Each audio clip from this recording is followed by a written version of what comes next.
The November election, who's going to win? Who's going to prevail? It's McCain versus Obama.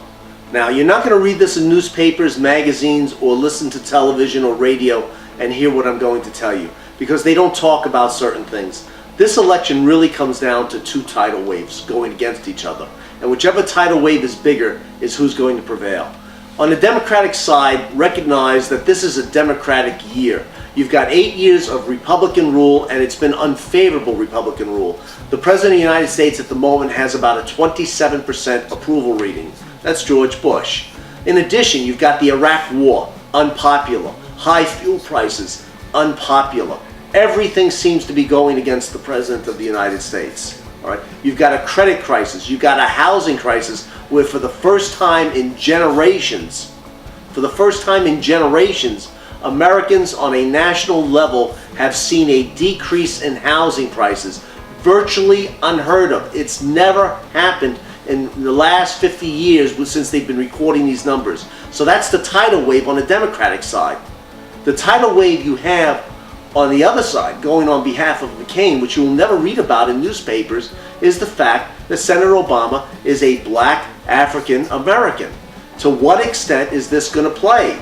I've even heard stupid reporters go up to absolutely brilliant guys like Clyburn of the Carolinas, who's the third-ranking Democratic member, who's black. He's African American. I heard a reporter the other night ask him, is race going to be an issue in this campaign? Clyburn looked at the reporter like, you're an idiot. How could you even ask such a stupid question? Of course it's going to be an issue. It's going to be an issue that the pollsters are not going to measure and that nobody is going to talk about. The reason why these two candidates are running neck and neck when the Democratic candidate should be running 10, 15, 18 points ahead of the Republicans because of the pain that's been inflicted on this republic for the last 8 years is simply because he's African American. And people do not want to talk about it.